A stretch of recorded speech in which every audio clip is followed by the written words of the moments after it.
Let's talk about some tips to help your kids learn to do freestyle skiing and freestyle snowboarding safely. I'm Dr. David, orthopedic surgeon, sports medicine specialist, and author of That's Gotta Hurt, The Injuries That Changed Sports Forever. I provide education, information, and commentary on sports and exercise, injuries, injury treatments, and injury prevention for athletes and active people so that you can stay healthy and perform your best.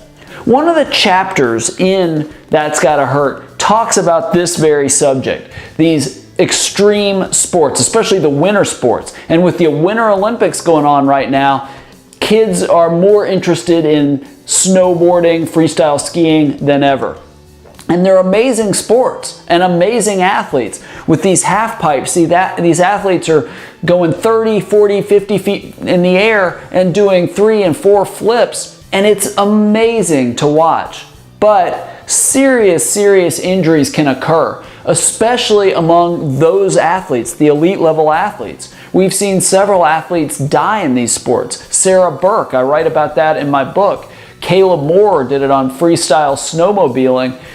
But where I'm really worried is not so much the really elite athletes in these sports. I'm worried about the kids that are trying to imitate these athletes and learn as well. We've got this YouTube and GoPro era where kids just sort of try to do these ridiculous stunts with really very little training, put a GoPro camera on and try to replicate it. And it's really popular, but you can get really hurt doing that. And so I think if you're gonna have your kids do this, I think you wanna try to do it as safely as possible. So there's a couple things I'd suggest.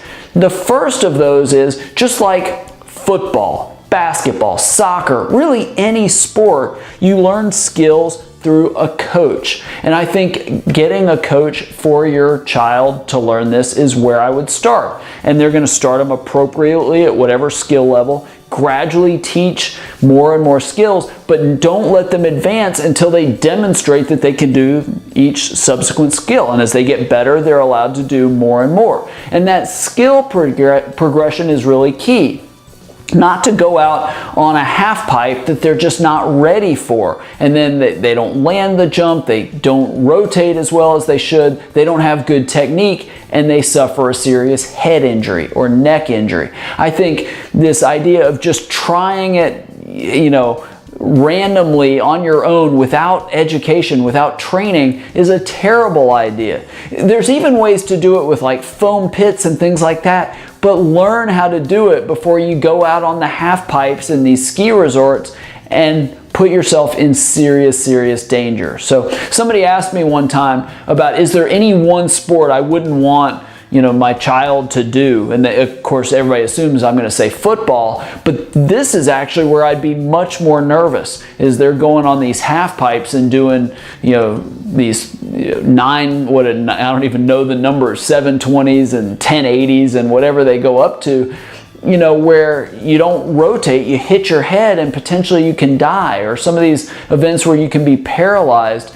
I think that is where, in my mind, there's much more danger. So you're probably never going to completely eliminate the risk of injury because of how dangerous these stunts are, but at least as best you can, lower that risk. All right, what do you think about it? Do you think that that's overprotective? Do you have other suggestions to lower the risk that kids have in these winter extreme sports? Below this video, share your thoughts. I'd love to read them, and I bet people watching this from all over the world would be interested in what you have to say as well. If you like videos like this and you want more information on sports and exercise, injuries, injury treatments, and injury prevention, subscribe to my video channel. Click the subscribe button in the upper right corner of the page. I record several of these videos every week.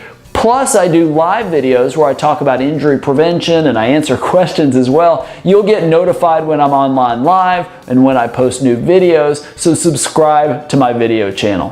Thank you so much for watching. I hope this was helpful, and I look forward to seeing you right here next time.